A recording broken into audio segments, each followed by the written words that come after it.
Book of Exodus 23, verse 25. KJV, And ye shall serve the Lord your God, and he shall bless thy bread and thy water, and I will take sickness away from the midst of thee. A biblical story based on Exodus 23, verse 25. In the days when the people of Israel were traveling through the wilderness after their deliverance from Egypt, life was not easy. The land around them was dry, the sun was harsh, and every day required faith that God would provide what they needed. Among the tribes of Israel lived a man named Eliab. He was a humble worker who cared deeply for his family. Eliab had a wife named Tirzah and 2 young children. Like many others in the camp, he worried about food, water, and the health of his family in the harsh desert. Each morning Eliab would wake early, gather the manna that God provided, and bring it to his household. Even though God had already shown his power through many miracles, some people still doubted whether the future would be secure. One evening, word spread through the camp that Moses had gathered the elders and the people to speak the words of the Lord.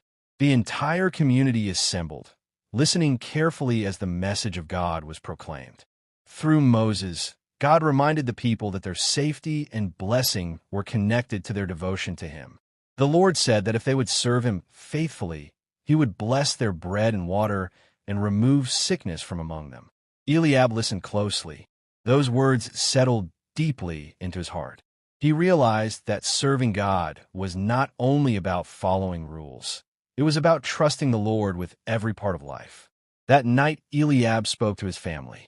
"We must serve the Lord with all our hearts," he said. "He is the one who brought us out of Egypt, and he is the one who will sustain us in this wilderness." From that day forward, Eliab committed himself to living faithfully before God.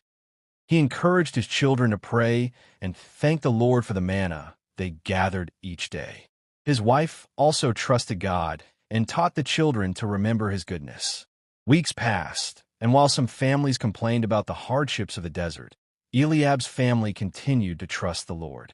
Then a difficult season came upon the camp. Some people began to grow weak and ill because of the harsh conditions and their constant complaints against God. Fear spread among the tribes as families worried about their health and survival. But something different was happening in Eliab's household. His family remained strong. They continued to gather their bread each morning and drink the water God provided. Though the desert conditions were the same for everyone, Eliab noticed that God was sustaining them. One day his neighbor approached him with concern. "How is it that your family remains strong while many others are struggling?" the neighbor asked. Eliab answered gently, "We trust the Lord who promised to bless our bread and our water. We serve him and rely on his mercy." Over time, others began to notice the peace and stability in Eliab's household. His family was not free from challenges, but they carried a confidence that God was watching over them. Slowly, many people returned to the Lord with renewed faith. They remembered his promises and began to serve him again with sincerity. As the months passed, the camp became stronger. The people learned that their security was not found in the desert around them, but in the God who walked with them. Eliab often looked at his children playing near their tent and felt grateful. He understood that every meal, every drop of water, and every healthy day was a gift from God. And so the promise spoken through Moses became a living testimony among the people. Those who served the Lord experienced his provision, his protection, and his healing power. The wilderness journey continued, but the lesson remained clear in the hearts of many. The God who called his people to serve him was also the God who faithfully blessed their bread, their water, and their lives.